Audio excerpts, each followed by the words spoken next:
Dios les bendiga y bienvenidos a Enamorándonos de la Palabra. Mi nombre es David Lebrón y soy su anfitrión y hermano en Cristo.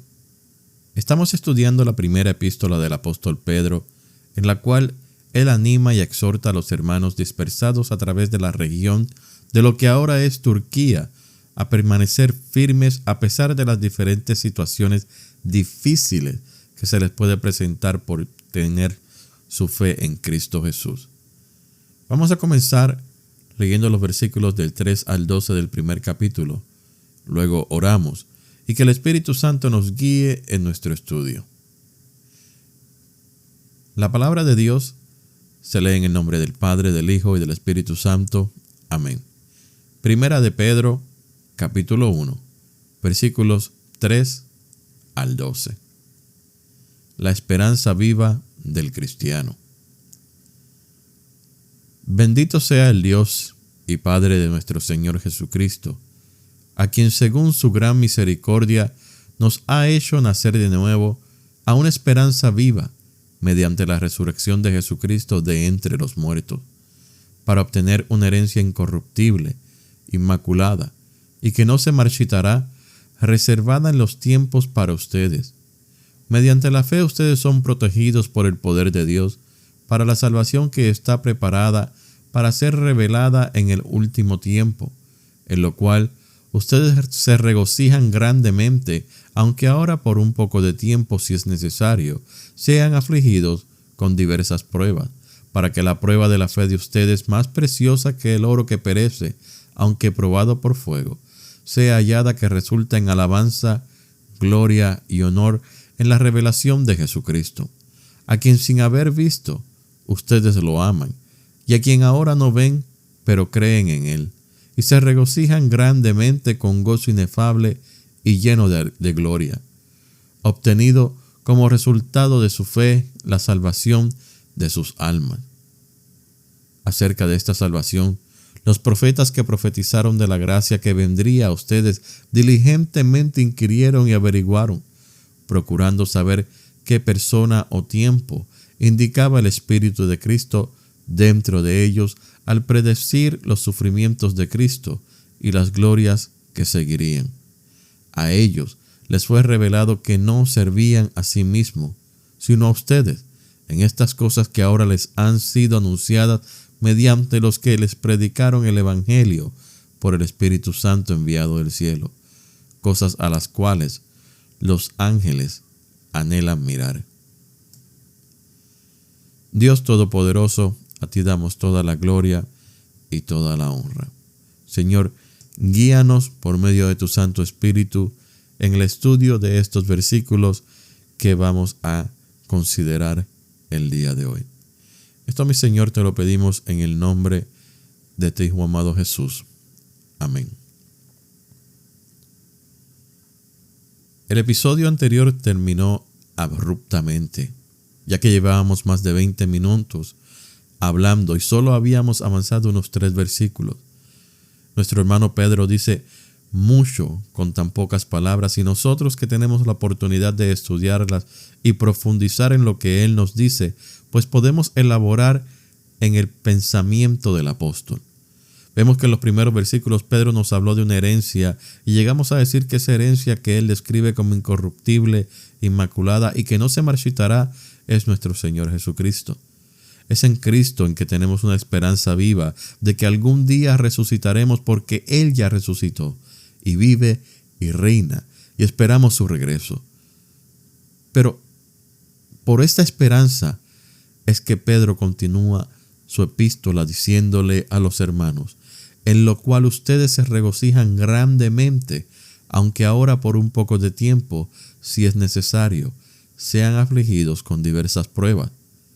Pedro le dice a los hermanos que hay un gran motivo para regocijarse, y ciertamente lo hay para el creyente, porque el creyente recibe un gozo especial de parte de Dios. En medio de la persecución sentimos gozo, en medio de la tribulación sentimos gozo, en la prueba sentimos gozo, en medio de la enfermedad sentimos gozo, en medio de la aflicción y la tristeza sentimos gozo.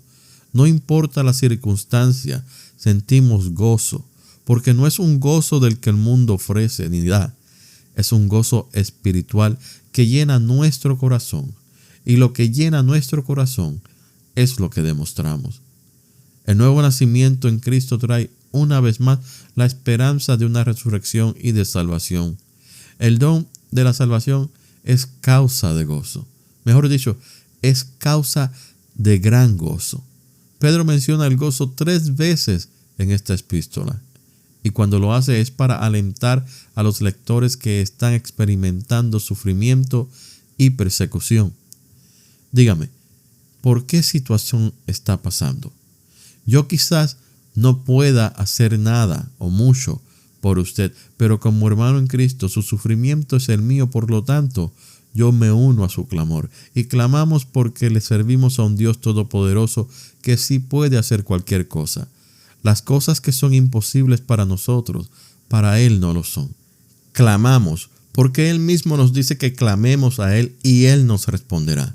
Clamamos unidos porque donde hay 2 o 3 reunidos en su nombre, allí está Él en medio de ellos. Clamamos porque sabemos que Él escucha la oración del justo y responde y obra a su favor. Es interesante ver que en el mismo versículo que Pedro comienza hablándonos del gozo, también nos habla de sufrimiento. También por primera vez. En el griego original la palabra utilizada significa ponerse triste, afligido. Pero Pedro nos dice que nos gocemos.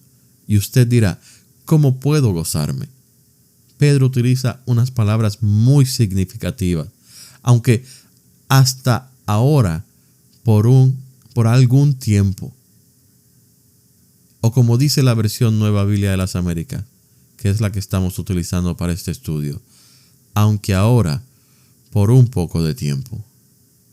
Lo que Pedro está queriendo decir es que yo sé que están sufriendo. Yo sé que la situación ahora mismo no es ideal. Yo sé que no es fácil vivir con esa tensión en sus vidas. Pero esto es solo por un corto periodo de tiempo. Y no importa si la persecución dura 1 hora o 3 décadas. No importa si nuestra tristeza, nuestra aflicción, nuestro dolor, nuestra dureza es por 1 día o 1000 años. El tiempo continúa siendo un periodo corto de tiempo. ¿Por qué? Porque la eternidad dura mucho más y es en la eternidad, después de haber sido salvados por Jesucristo, en la que tenemos fija nuestra mirada. Hermanos, recordemos algo que muchas veces se nos olvida. Las pruebas que los creyentes soportan vienen de la mano de Dios. Las pruebas tienen un propósito en nuestras vidas. Job fue descrito por Dios como un varón recto e intachable y sin embargo fue probado. La prueba moldea nuestro carácter como creyente y aumenta nuestra fe. Recuerde eso. La prueba viene de parte de Dios para moldear nuestro carácter. Pónganse en las manos del alfarero. Dele la bienvenida a la prueba y medite, no en el por qué está pasando por ella, más bien medite en el para qué estoy pasando por esta prueba. Esto es precisamente lo que el apóstol continúa diciéndonos. Somos probados para que nuestra fe sea hallada que resulta en alabanza, gloria y honor en la revelación de Jesucristo. Aleluya, hermanos. Miren lo que está sucediendo. Pedro comienza su carta y nos habla del gozo y luego de las pruebas que hay que soportar por un periodo de tiempo que para gloria de Dios es corto, especialmente cuando es comparado con la eternidad que pasaremos con Cristo.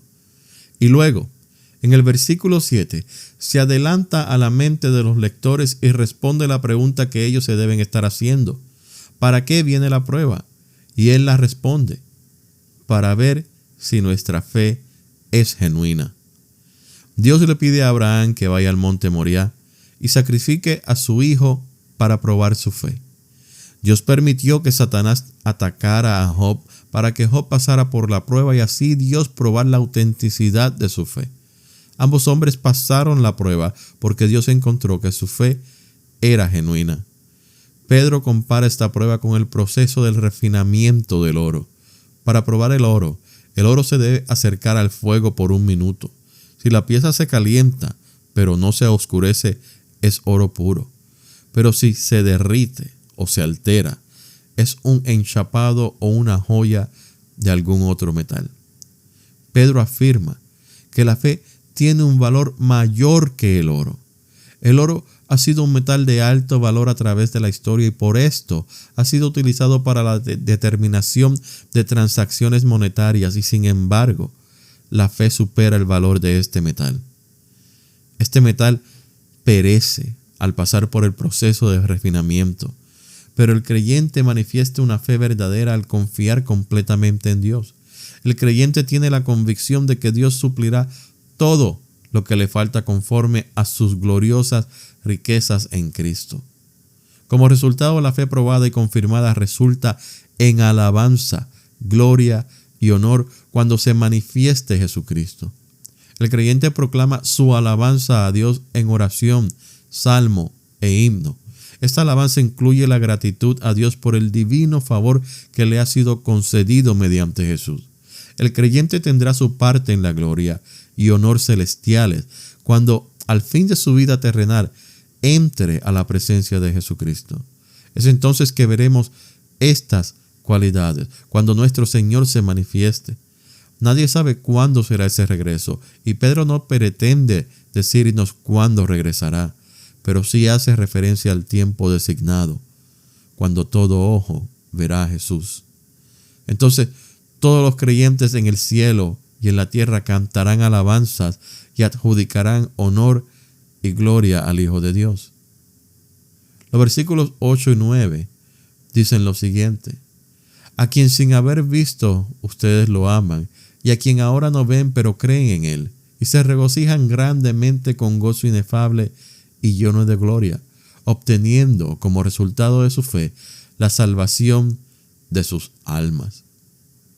En estos versículos vemos que Pedro nos explica un poco más de los temas del gozo y de la fe que ha venido desarrollando en los versículos anteriores. Y yo no sé ustedes, pero cuando pienso en los años de ministerio terrenal de nuestro Señor, en todos los discípulos que Él hizo durante ese tiempo, en todas las personas que Él sanó, que tuvieron una conversación con Él, que pudieron escuchar sus enseñanzas, que pudieron tocarle, que pudieron sentarse a la mesa con Él, me tengo que preguntar, ¿qué sintieron? Para los que anduvieron con el Señor debió haber sido un gran privilegio. Pedro, en el versículo 3, dice claramente que Él es nuestro Señor, que nos hizo nacer de nuevo, incluyéndose con todos los creyentes que hemos nacido de nuevo. Pero ahora en el versículo 8, Pedro nos deja saber que aunque ante Dios somos todos iguales, hay una pequeña diferencia, y esta diferencia no es ni mala ni una desventaja, sino más bien es muy importante en la manifestación de nuestra fe. Los que anduvieron con Jesús lo amaron y tuvieron la bendición de tenerlo ahí frente a frente y poder tocarlo si Él se dejaba. Pero nosotros, esta generación de creyentes que hemos venido a amarlo sin haberle visto y nos regocijamos grandemente con gozo inefable y lleno de gloria. Y en estos versículos, Pedro nos está elogiando a esta generación de creyentes precisamente por eso, porque lo hemos amado, hemos creído sin haber visto al Señor y hemos venido a ser testimonio de las palabras de Jesús en Juan 20:29, cuando dijo: bienaventurados los que no vieron y creyeron. Este es nuestro gozo inigualable que experimenta el creyente. Pedro ha estado hablando mucho del gozo y quizás debemos definirlo. El gozo no es una explosión emocional que dura un momento. El gozo es un don que recibimos de Dios porque la Escritura enseña que Dios es el dador del gozo. El gozo es un don que debe ser compartido con otros. En Lucas 15 vemos que el pastor que encuentra su oveja y la mujer que halla su moneda comparten su gozo con sus vecinos. El gozo se relaciona muchas veces con los poderosos actos de Dios al salvar al hombre. Y como resultado, el hombre expresa su gozo amando a Dios y obedeciendo sus mandamientos. El gozo es el fruto del Espíritu. Ahora miremos ¿Cómo termina esta larga oración en el versículo 9? Obteniendo como resultado de su fe la salvación de sus almas. Pedro está aclarando que mediante la obra de Cristo el creyente obtiene la salvación. ¿Qué es lo que los creyentes obtenemos? La finalidad de nuestra fe, la salvación de nuestra alma. La Escritura nos enseña que la salvación ya nos pertenece, pero tendremos posesión total de ella cuando estemos para siempre con Cristo. Versículos 10 al 11. Acerca de esta salvación los profetas que profetizaron de la gracia que vendrá a ustedes diligentemente inquirieron y averiguaron, procurando saber qué persona o tiempo indicaba el Espíritu de Cristo dentro de ellos al predecir los sufrimientos de Cristo y las glorias que seguirían. Los puntos principales de estos versículos son: los profetas del Antiguo Testamento enseñaron la doctrina de la salvación. ¿Quiénes son estos profetas? Pedro no da nombres, pero él tiene en mente a todos los profetas del Antiguo Testamento, desde Moisés hasta Malaquías. Estos son los mismos profetas a los que Lucas se refiere cuando registra la conversación entre Jesús con los dos discípulos que viajaban a Emaús, cuando se hace la pregunta: ¿no era necesario que el Cristo padeciera estas cosas y que entrara en gloria? Y comenzando con Moisés y siguiendo por todos los profetas, les declaraba en todas las Escrituras lo que él decía. Estos profetas enseñaban la gracia que había de venir. ¿Entendían los profetas lo que estaban profetizando? Pedro declara que ellos investigaron con mucho esmero, lo cual nos lleva al siguiente punto de estos dos versículos: que los profetas indagaron e investigaron este tema de la salvación. Los profetas recibían revelación de Dios, pero ellos no entendían lo que sus profecías significaban. Los profetas se tomaban su tarea en serio, porque entendían que sus palabras tenían que ver con la salvación del hombre. De esta salvación, ellos deseaban saber todo lo posible. Ellos querían conocer el tiempo y la circunstancia de esta salvación, lo cual es el tercer punto, que los profetas trataron de averiguar el tiempo y las circunstancias a las cuales apuntaba el Espíritu. Los profetas sabían que el Mesías vendría. Lo que ellos no sabían era cuándo aparecería o cuáles serían las circunstancias de su aparición. Por esto, ellos investigaron o escudriñaron acerca del cuándo y cómo del advenimiento del Mesías. Estos hombres estaban llenos del Espíritu Santo cuando profetizaban acerca del Mesías. Cuarto punto: el Espíritu predijo los sufrimientos y la gloria de Cristo, porque no fueron los profetas, sino el Espíritu Santo quien nos habló de los sufrimientos de Cristo y la gloria que a estos seguiría. Pablo, al escribir, nos enseña sin duda alguna la preexistencia de Cristo, porque él escribe: el Espíritu de Cristo que estaba en ellos al predecir los sufrimientos de Cristo. En esta sección de la carta, Pedro ha considerado el tema de la salvación en tres virtudes cristianas: la fe, la esperanza y el amor. También nos ha hablado del gozo de los creyentes. Ahora él termina su referencia al Antiguo Testamento diciendo lo siguiente en el versículo 12: a ellos les fue revelado que no se servían a sí mismos, sino a ustedes en estas cosas que ahora les han sido anunciadas mediante los que les predicaron el Evangelio por el Espíritu Santo enviado del cielo, cosas a las cuales los ángeles anhelan mirar. Pedro no nos dice cómo ni cuándo los profetas recibieron la información de que servían a generaciones futuras. Lo que sí parece decirnos es que les llegó de una manera general, como cuando en Números 24:17 Balaam dice: lo veo, pero no ahora; lo contemplo, pero no cerca. Una estrella saldrá de Jacob y un cetro se levantará de Israel. O, como vemos también en Deuteronomio 18:15, cuando Moisés le dice a los israelitas: un profeta de en medio de ti, de tus hermanos como yo, te levantará el Señor tu Dios.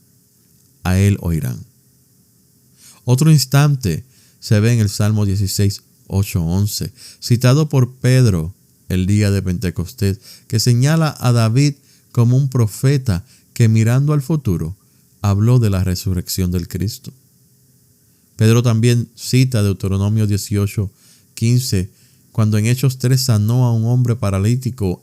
En esta ocasión, Pedro dijo: asimismo, todos los profetas que han hablado desde Samuel y sus sucesores en adelante también anunciaron estos días. Estos profetas les han venido anunciando estas cosas. ¿Qué cosas? Los sufrimientos y glorias de Cristo. El mensaje de los profetas del Antiguo Testamento, al profetizar acerca de la vida, muerte y resurrección del Mesías, no lo hacían para beneficio propio. Siempre digo que si alguien le hubiese preguntado a Isaías de quién él hablaba cuando escribió el capítulo 53, lo más probable, él hubiera contestado un humilde y sincero: no sé. ¿Por qué no lo sabe? Porque quizás ese entendimiento no le fue revelado hasta más tarde en su vida, si es que así lo quiso Dios. Y por consecuencia ahora esas mismas cosas están siendo predicadas por el Espíritu Santo a través de nosotros. El Evangelio de salvación, las buenas nuevas. Ese es el mensaje. Si leemos el libro de los Hechos, veremos cómo es que vez tras vez vemos a Pedro, Pablo y a Esteban una vez predicar el Evangelio de Jesucristo. Ellos no se predicaron a ellos mismos como hacen algunos predicadores hoy día. Ellos rara vez dieron testimonio de sí. El mensaje era sencillo. Cristo es el Cordero de Dios que quita el pecado del mundo. Él dio su vida por nosotros. Cristo en la cruz del Calvario ha pagado la deuda que teníamos con el Padre, dándonos así vida eterna junto a Él. Cristo nos ha hecho hijos de Dios. Este es el Evangelio que los hermanos en Asia Menor, lo que hoy día es Turquía, escucharon por medio de los misioneros de la época y creyeron. Antes de que llegaran los misioneros, los recipientes de la carta se encontraban en una oscuridad espiritual. Pero gloria a Dios por estos misioneros que llegaron a predicar el Evangelio.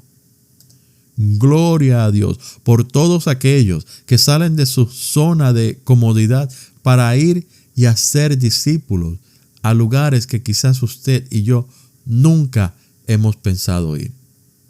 Los profetas del Antiguo Testamento y los que predicaron el Evangelio fueron llenos del Espíritu Santo, quien habló por medio de ellos.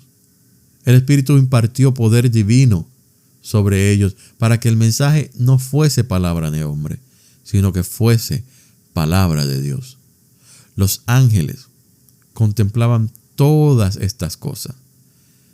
Ellos están alrededor del trono de Dios, que se regocijan cuando un pecador se arrepiente y reúnen a los elegidos en el día del juicio. Pero su conocimiento de la salvación del hombre es incompleto, porque ellos anhelan contemplar el misterio de la salvación. Pedro mira las profecías del Antiguo Testamento cumplirse en el Nuevo Testamento, en la persona de Cristo, quien es el único en cumplir todas y cada una de las profecías predichas por todos los hombres que fueron alguna vez llenos del Espíritu Santo y le hablaban al pueblo. Dios Todopoderoso, a ti damos una vez más toda la gloria, toda la honra, y te agradecemos por acompañarnos en el estudio de tu palabra. Señor, continúa bendiciendo a los oyentes de Enamorándonos de la Palabra. Continúa, mi Señor, poniendo fuego en sus corazones, dándoles la curiosidad necesaria para escudriñar tus escrituras y encontrar la respuesta a todas y cualquier situación por la cual estén pasando. Ayúdalos, mi Señor, en cada una de sus peticiones. Cuida de cada uno de ellos de una manera especial.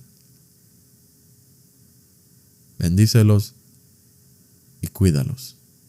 En el nombre de tu Hijo amado Jesús. Amén.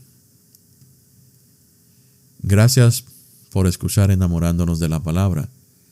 Que el Señor le continúe bendiciendo.